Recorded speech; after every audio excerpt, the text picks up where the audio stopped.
I started off knocking on doors. So literally I'd go door to door to door to door and learned how to get rejected. and it's exactly what happens. But what I learned very quickly is when you learn how to get rejected, you also learn how to get business. If you hire the wrong people, they always work out wrong. Right. You have to hire the people correctly. Okay. Then you have to put metrics in place to hold them accountable to the standards of that job. Because your job is not to work in your business. Your job is to work on your business, not in your business. And if you don't think of your business that way, you're making a huge, huge, huge mistake.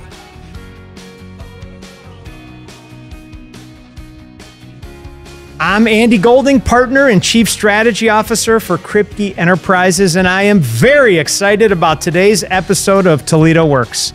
In my podcasts, I speak with business owners to uncover their stories of success, struggles, and achievements. This podcast is sponsored by Kripke Enterprises. At Kripke, recycling metal is not just good for the environment, it's good for business. This podcast is produced by Stewart Media Strategies. Today, I am thrilled to introduce Brian Elias. Brian builds businesses. Brian Elias is the founder and former CEO of 1-800-Hanson's, one of the largest home improvement companies in the nation, and an active CEO of Refloor.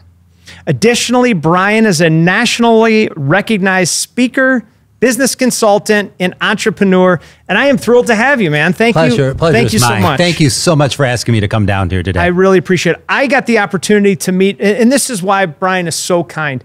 So Brian's company and Kripke Enterprises were nominated by the Better Business Bureau for their large company torch award. And we're up on stage, and unfortunately, neither one of us won it. John Frankel Dentistry won it, another friend. But when I left there, I looked into Brian and I thought, who better to join our podcast? I'm so thrilled to have you. And thank you. You mean so Elon much. Musk wasn't available? Elon Musk wasn't available. So, Brian, you know, I've been on the radio a little bit over the past couple of years, and a lot of people say, "Hey, I hear your ads. Your ads from Hanson are like, that's a big deal." So 1-800-Hanson, everybody knew that. What is the story with Hanson? You're no longer involved, and give me a little rundown and then take me from the beginning. I started the company. I started off knocking on doors. So literally I'd go door to door to door to door and learned how to get rejected. and it's exactly what happens. But what I learned very quickly is when you learn how to get rejected, you also learn how to get business. Because when people give up and they knock 17 doors and they stopped and they give it up, that's where I got started. I made it my business to knock 100 doors a day, every single day before I stopped. And some days I got 20 appointments. Some days I got 2. Majority of the time I got 10 appointments. Wow. So this is when you had, That's how I started Hanson's, literally going door to door. And you asked people, what did you ask them when you went to their door? At first, I started off really stupid, and I'd go, "Hi, do you want to buy windows?" And they go, "No, goodbye." So I shut the door. So you had to start working through that, so you had to perfect the script. Right. So then after a while, it started, "Hi, how you doing? My name is Brian. I'm with a company called Hanson's. We're a window company. I noticed you have the old style windows. I assume that's something you've thought about doing in the future?" Well, yes, it is. Now I got a yes. Good start. Let me ask you a question. You haven't actually had a price from us yet, have you? Now, notice how I worded that. You haven't had a price from us yet, have you? As if they're going to. Well, no, we haven't. What I'd like to do, show you some samples and figure up a price. I can take a no as graciously as I can take a yes. Fair enough? And then I got my yeses. So then I'm like, wow, this is really working. I'm like, okay, well, I can't knock on doors and do this and run the business. So then I took a guy out and I taught him how to knock on doors. Okay. And I paid him well for what he did. So he took my script. I wrote it all down for him. And I said, say what I say. And then he did it every day. So then I said, why don't you hire some more people? And then I started hiring salespeople. And I learned how to script everything so I'd get it right. The only way to learn something is to do it wrong. And the more you do things wrong, the more you'll figure out, oh, that didn't work. Okay. And then you'll get to those things that are getting it right. And that's what I did. I wasn't afraid of doing that. Most people, oh, I can't knock on anyone's door. That's not going to work. Yes, it would. Wow. You just have to ask. So that's the same. So how old were you when you did this? And like, where were you in life? And were you like a recent MBA graduate or like, you know? A little bit about me. I barely graduated high school. Okay. My parents thought I was going to either have a great personality, maybe be a comedian. They thought I was funny, but that's it. They thought I had no chance in hell. Okay. Their dream was for me to go to college. I did go to college. I was accepted to Eastern Michigan University on probation. That's how bad my grades were. And after 2 years, school wasn't for me. Okay. I wasn't wired for school at all. So I said, because of the everydayness, what do you think was it about it that wasn't for you? I couldn't accomplish my goals from the homework. So to give you all this work to do, for me, it felt useless. So I'm like, why am I figuring out trigonometry or not figuring out trigonometry in my thing when I'm thinking to myself, I'm never going to use this in my life. Okay. And geometry and things like that. So I'm like, this is never going to happen.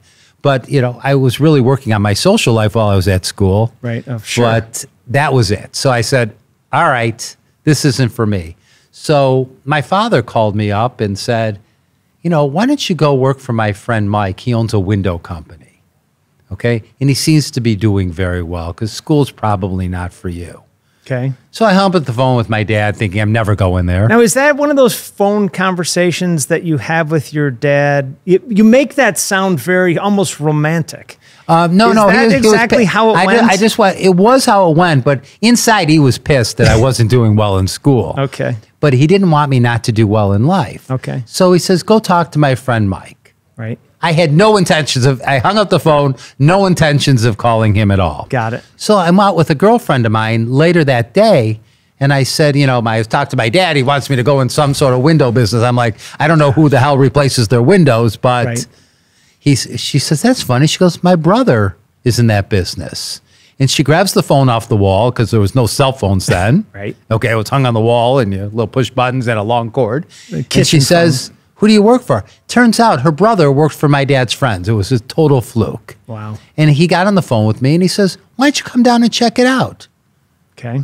So I said, okay. So I went down there and checked it out. And he said, all right, let's do this. He goes, you'll knock on doors for us and you'll practice knocking on doors and we'll train you to be a salesman in about a year. Mm. So after I started knocking on doors, I was making money for all of these people because I learned how to take rejection. Right. So I can do this for myself. I don't need them. Okay. So I said, okay, I'm going to build my own thing. So this is like 22 years old? I was 22 years old. Okay. So then I went and got a builder's license, and because that's required in Michigan and in Ohio. Okay. So you stopped working for Mike? No, I was still working for him while I went to take the classes. Okay. And I stayed there and I said, okay, I'm going to get this builder's license and I'll go off on my own one day. Wow. Well, the minute they found out that I got the builder's license, they fired me the next day. Okay. Said, time to go. Mm. We don't want competition. Sure your dad was thrilled? He was okay with it. Okay. He was okay. I learned what I needed to learn. The most important thing is you're not in business. The business is not what the business is. The business is you're in the new business.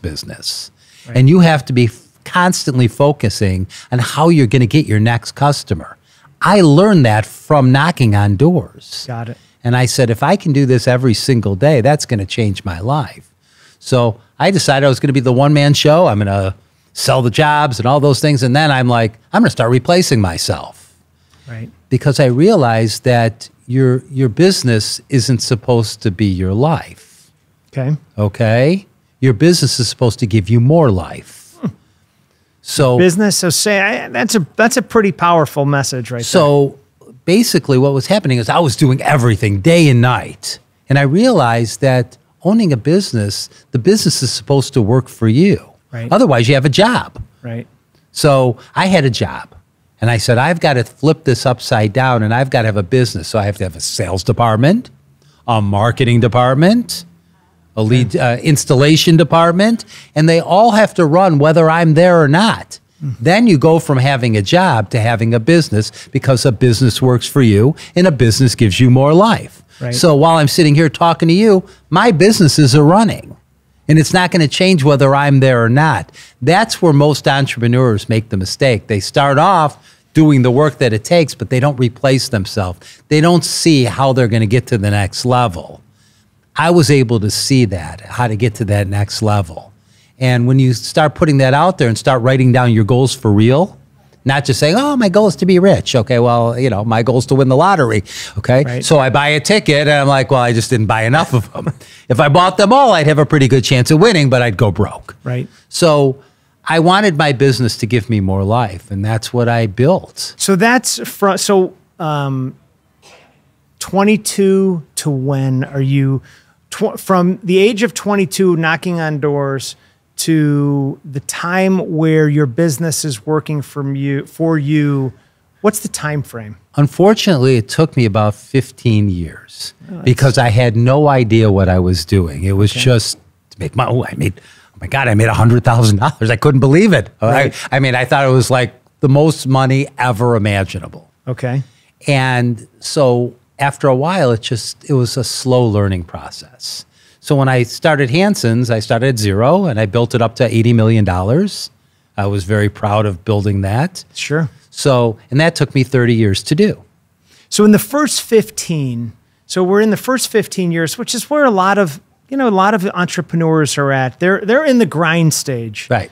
So what were some of the things that happened during those 15 years that maybe your knowledge now would have helped you through, or the flukes that you could have never seen coming?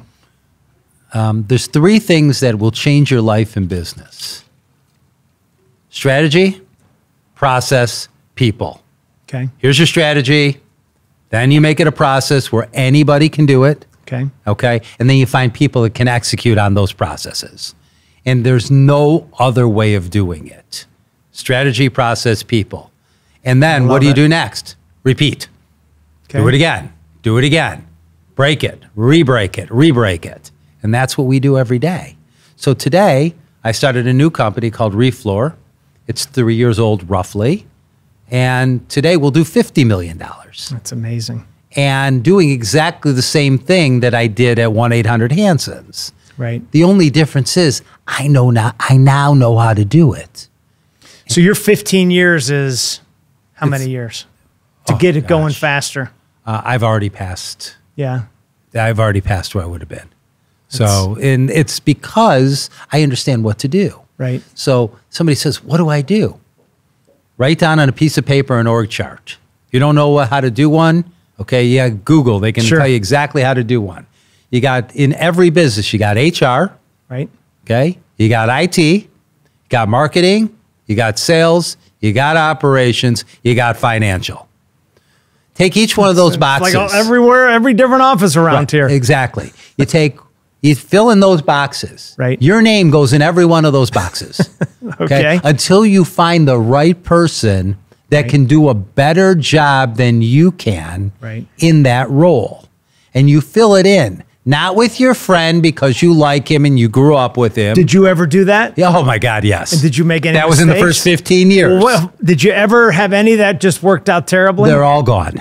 Yes. Okay. If you hire the wrong people, they always work out wrong. Right. You have to hire the people correctly. Okay. Then you have to put metrics in place to hold them accountable to the standards of that job. And if you don't have those metrics in place, I like to say this: if you don't know where you're going, any road will get you there. Sure. So you have to know where you're going. So here's the metrics. Here's what we're going to hold you accountable to. Right. And that's what we do every day. That's amazing. So your first 15 years, so now you fill the positions, you get a little bit bigger, and now there's a level of, you need to like probably reinvent yourself a couple times during the Hanson period. We reinvented ourselves 50 times during the... And so what were some of those, what did some of those things look like? They all look the same. Okay. You hired the wrong person, you realize it, and you leave it alone too long. What do you mean by that? I kept people years longer than I should have. So you recognize a problem. You see you have a problem. You do nothing about the problem. It's like people who stay in a bad marriage. Right. They get married.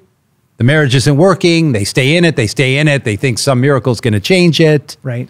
Okay. I think of, relationships like books. Okay. No matter how many times you read the book always ends the same.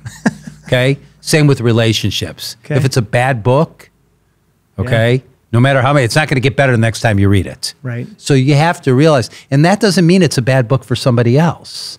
So think of that same relationship. When you're done with that relationship and it doesn't work for you, take that, unruffle the pages, and put it back up on a shelf for somebody else to enjoy. Right. Think of that with employees the same way. When you have these employees and they don't work out for you, you don't have to have this horrible breakup. You say, hey, it's just not working out. Right. It's not an argument. You don't do it off the cuff. You plan it out. You say, this person's not working. They're not hitting their metrics. Right. They're not good for our culture. They've got to go. You break up with that person. You replace that person with somebody who fits better in that relationship. Sure, and I'm sure you've had to do that a lot of times. How many people did you have at 1-800-Hanson's at the end? At least 500-600 people. That's amazing. Yeah. Wow, from 0 to 500 to 600 people. Yeah. So when you were in your 20s, did you envision that? God, no. My dream was to make $100,000 in a year. Okay. And when I made $100,000 a year, I thought I was rich. Right. I mean, beyond. I had a Cadillac. I was like, oh my gosh, I can't believe this is.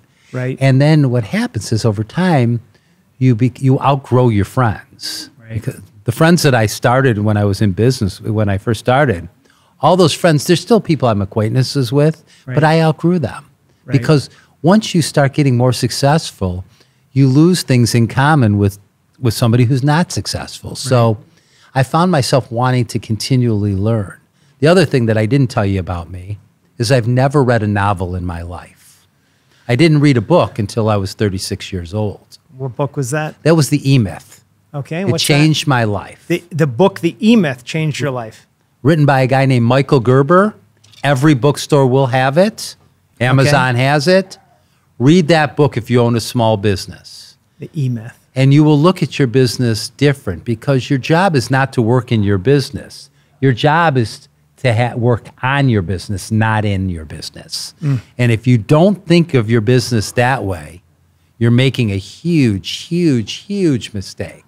So while you're working on your business, you can grow your business. Well, how do I fill all those boxes you told me about? Right. You're going to work day and night until that business can sustain you and each one of those people that you put in place. That's amazing. So now you do 1-800-Hanson.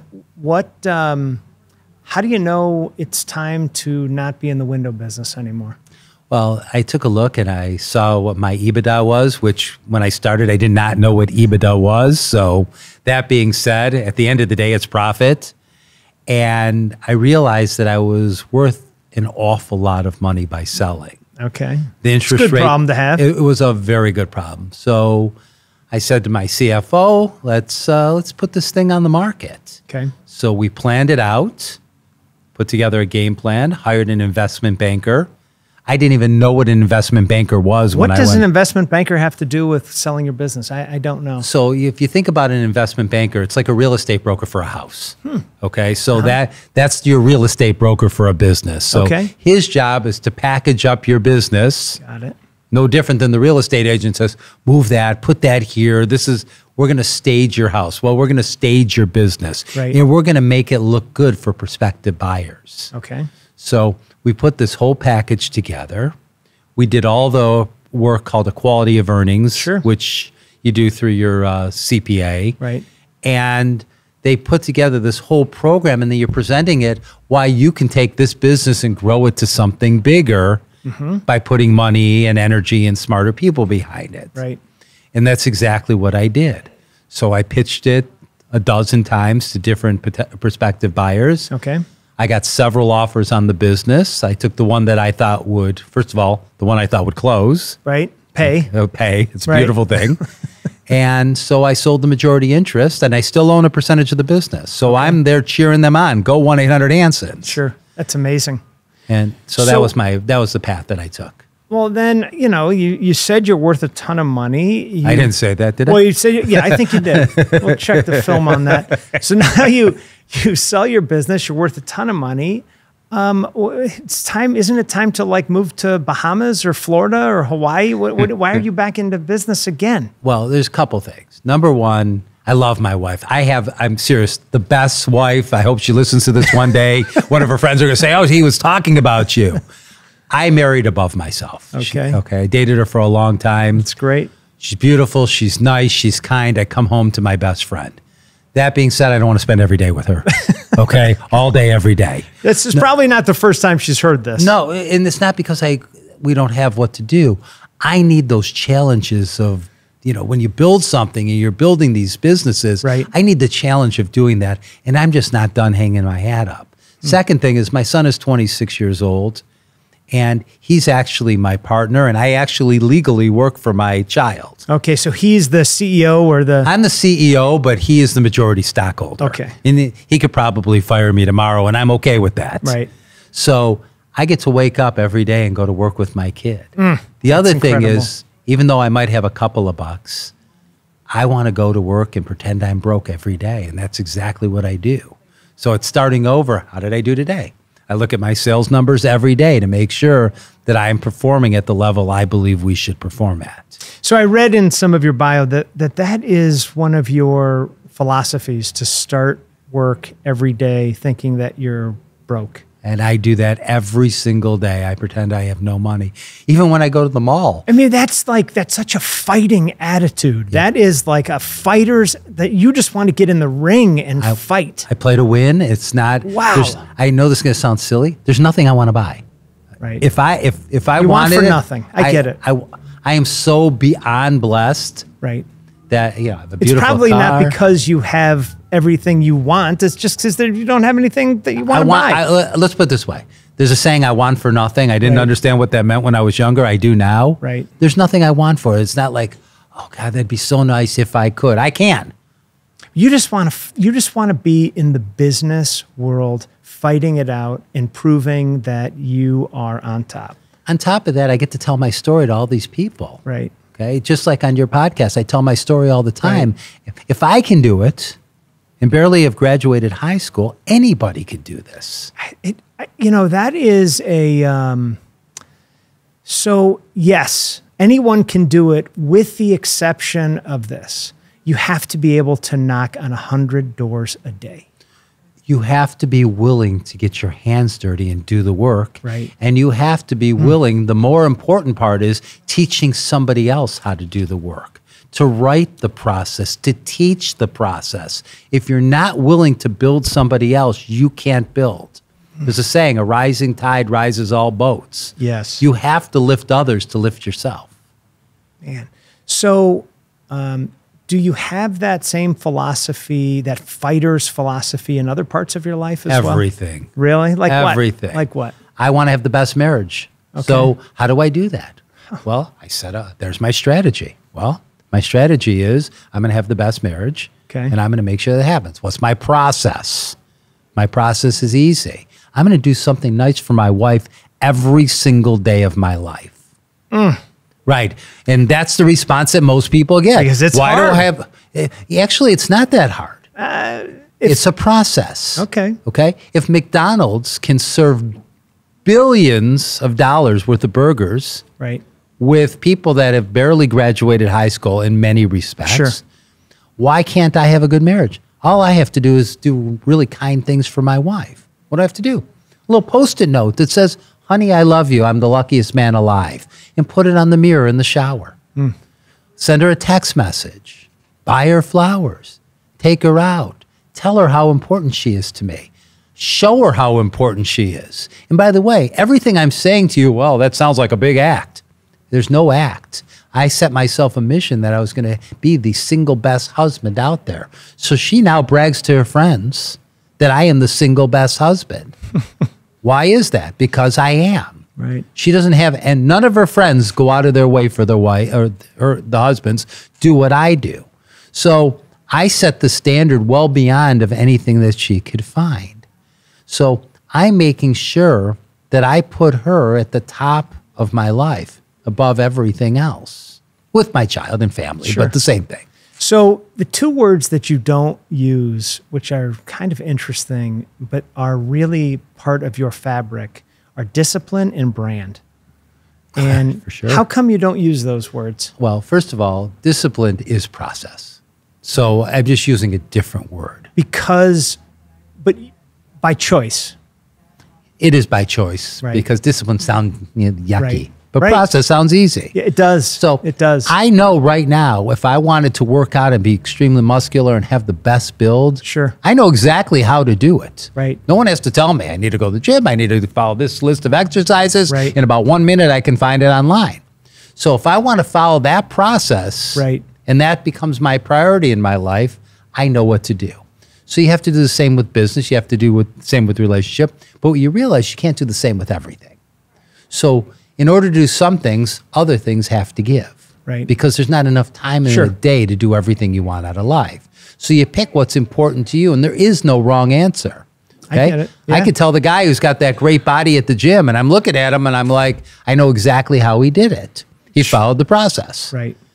And what about brand? How important is brand? Why do you? So I laugh when you say the brand Yeah. because I wrote a song that a lot of people who are listening would have heard it. Come on, everybody, get it done. You know the one. Call 1-800-Hansons, get it done. So I was writing this song. Right. And my girlfriend at the time, who's now my wife, Yes. okay, says, what are you doing? I said, I'm writing a jingle. I'm have everyone singing it. She says, I quote, you think they're going to sing about your stupid windows.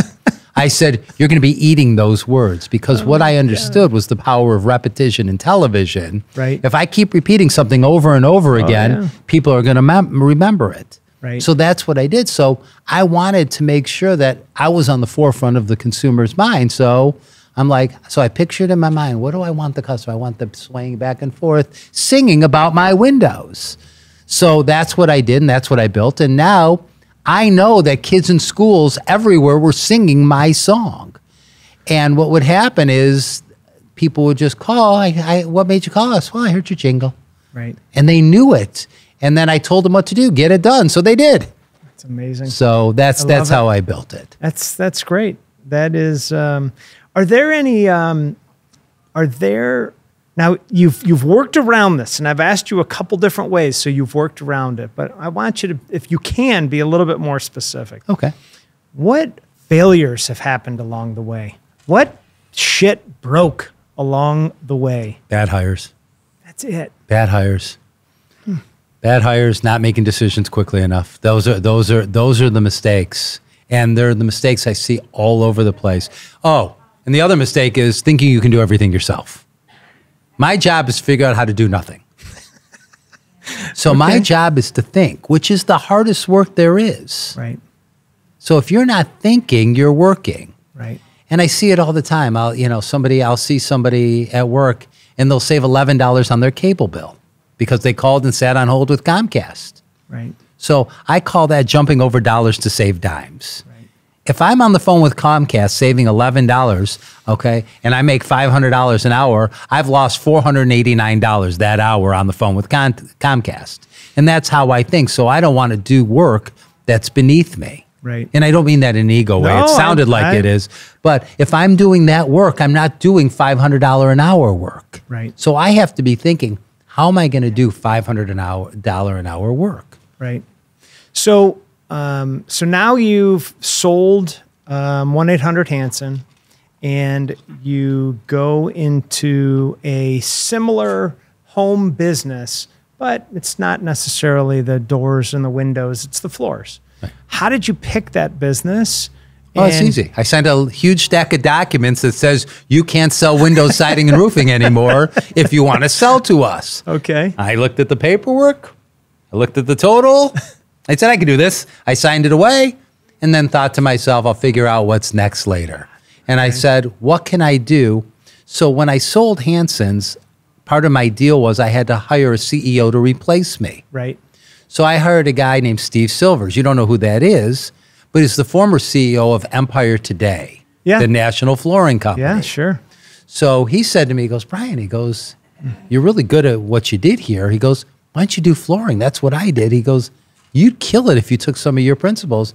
And I thought about it and said, that's not a bad idea.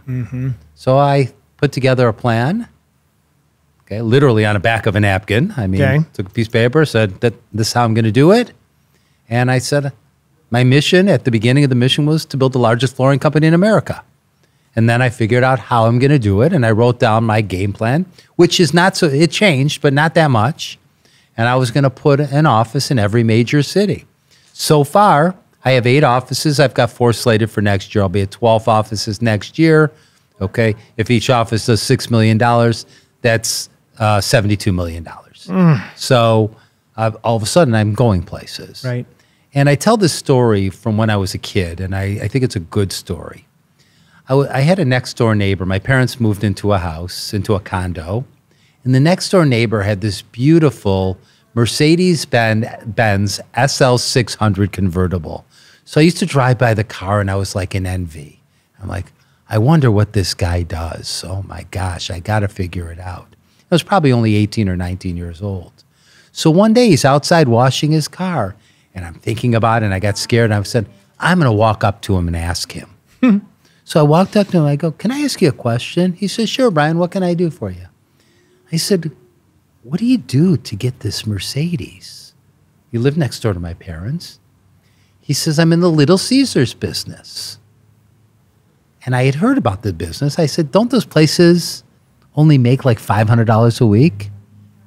He says, well, plus or minus. I said, that won't afford the car. He goes, I have 17 of them. So in 1984, 83, he was making $8,500 a week.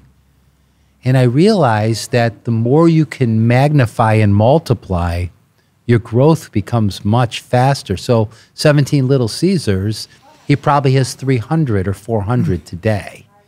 And that was my story that I learned from. So I never forgot that story. So so a lot of the customers that we have come in here are tradespeople.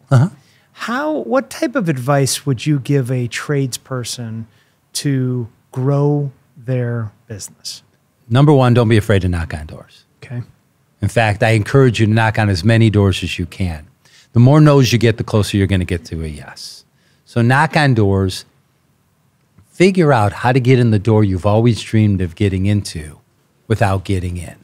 So if you want to meet the CEO of a company because you want to be their scrap metal person, right? Okay, go to the bank, get $2 bills, staple it to a letter, send it in FedEx to the CEO of the company. So I'm attaching this $2 bill. Why? I don't know. Tell the story. Right. My grandfather gave me a $2 bill and told me it was going to be lucky. Right. Okay. So I'm attaching the same $2 because I'd like you to read this letter. Okay. And, dear sir, I want to be your scrap metal guy. I'll come here every single day. You'll have no mess. I'll clean up everything for you. No questions asked. All I want to do is be the guy who does it. Why should you pick me? Well, easy. Because I care, and I'm going to work hard to keep your business. So if you would make the exception for me, know that you're helping a small entrepreneur grow, and I won't let you down. Now, magically for $2. Please don't send those letters around here. You are good. You are good. So yeah, that would be if I wanted to compete and I wanted to get in the door. Hell yeah. That's if I didn't knock the door and couldn't get in. Of course, I get it. Because that $2 bill will get in through that FedEx envelope. Of course, right? So you got to be creative. You got to know what you want. You start with the strategy, right? Okay, then the process, then the people. So how does an electrician or a plumber say to themselves, and it's not even for everybody, I want to be the biggest electrician in the country. And that everyone can't say that because that's not everyone's dream. Correct, but their dream is to live a wonderful life. Okay. So you have to figure out how many electricians you need to have working underneath you for you to live the life you want to live. Got it. So let's pretend you're a one-man show and you need 3. Well, good people are hard to find. Yes, they are. But if you don't follow the process of getting good people, you can't get them. Well, how do you get them? You run an ad. Just graduated high school? Let me teach you a trade. I'll teach you to become an electrician. Okay? Make $65,000 a year. And some kid will say, hey, I'm interested. And you'll talk to that kid and say, hey, this is how it's going to be. You're going to have to work for me for the next few years. Right. I'm going to help get you licensed. I'm going to help get you learn. I'm going to teach you this trade. Okay. And you're going to be my go-to person. You're going to help me build other people. And you can find those people because there's plenty of hungry people out there that are just raising their hand saying, please give me an opportunity. That's so true. So you go into amazing messages. Those are worth their weight in gold. So now you're in a new business. Your son comes in, or I don't know if he came in or you decided to go in. We started together pretty much. And so, what is it like? What did your father do? My father was the hardest work you could ever imagine. Okay, he made powdered dessert mixes. Powdered dessert mixes. So he would take like powdered cocoa and emulsifiers and mix it all together and make like chocolate mousse and whipped toppings and things like that. Okay. So he was in the like the inventing business, and he invented really great products, but he never sold them. Okay. He tried, but he had this belief. You ever see the movie Field of Dreams? Of course. Build it and they'll come. Right. They're not coming. They never came. Right. They won't come. Okay. What you really knew, you needed to build it and then drag them there because they're not coming on their own. Very interesting. Right. Okay. I think that's so insightful. So insightful. Yeah, it really is. Is your father still living? My father died when I was 29 years old. Man. My mother died when I was 33. Wow, so young. My parents were 49 and 53. Wow. Yeah, so very, very young. So you working with your son is beyond special. It's like my dream come true. And what is it like, and how do you... Challenging. Oh my gosh. Challenging, but that's what makes it interesting because my son is super bright, but he didn't go without. I went without, so I was... He didn't knock on 100 doors. I had a street PhD, which I call poor, hungry, and determined not to be poor and hungry. Right. So he grew up... Not wanting for much. Not wanting for much. Not that I spoiled him because I didn't. I mean, I always had nice cars. Like he says, Dad, can I take your car? I said, absolutely. And at that time, I was driving an Aston Martin. That's a nice car. I said, but here's your rules for taking my car. You can't take any of your friends. No, if you can't take your friends, then it's not worth driving. Correct. Right. So he took it once in a blue moon. Right. But it wasn't the same because I didn't want to send the wrong message. I didn't want him to be that spoiled, and I didn't want him to be that kid that's driving around in his dad's car. He had to earn his right for his cars.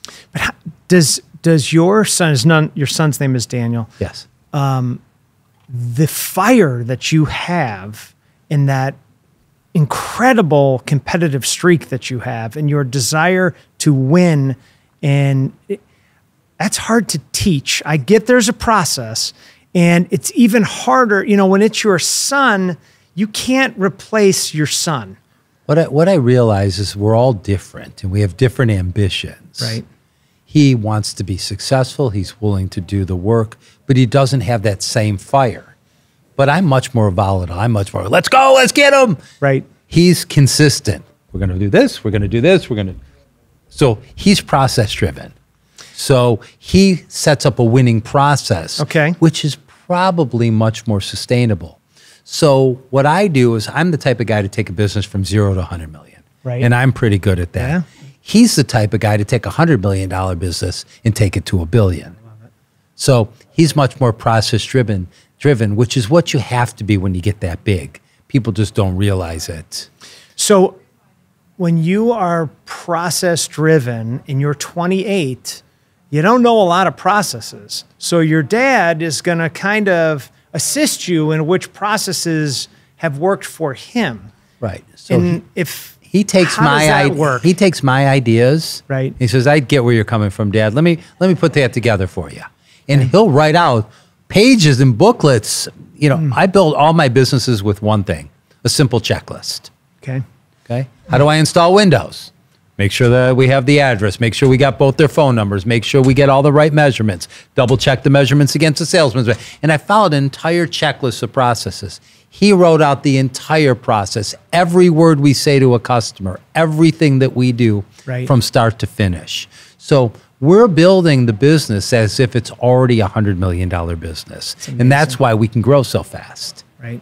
And he, so does he love working with you as much as you love working with him? He wakes up every day and can't wait to go to work. Ah, that's amazing. Yeah. But it's a different ambition. He's totally different than I am. Right. So very different people, but same goal. That's great. And so what's the future? Future is I'll work with him as long as he'll have me. And one day I want to be his delivery boy. So I want to be his Uber driver. My goal is to be able to wake up every day and watch the same joy that I was able to get of being successful, watch him enjoy it, and let him have the fun of building something really, large and sustainable, and take it to whatever level he wants to. After I'm gone, it's his to run. Sure. Well, Brian, this has been an amazing podcast. You are an amazing guy. This has been fantastic. There's so many nuggets in this podcast that if anybody is an entrepreneur and wants to know how to get it done, you've really laid it out. And so you have a couple websites. What else?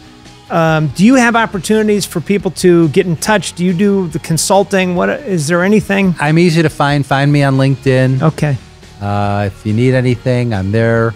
Great. There's something you want to ask me, reach out to me. I'm happy to answer. I get people reaching out to me literally every day. Wow. Hey, I'm stuck. Here's my problem. Can you help me?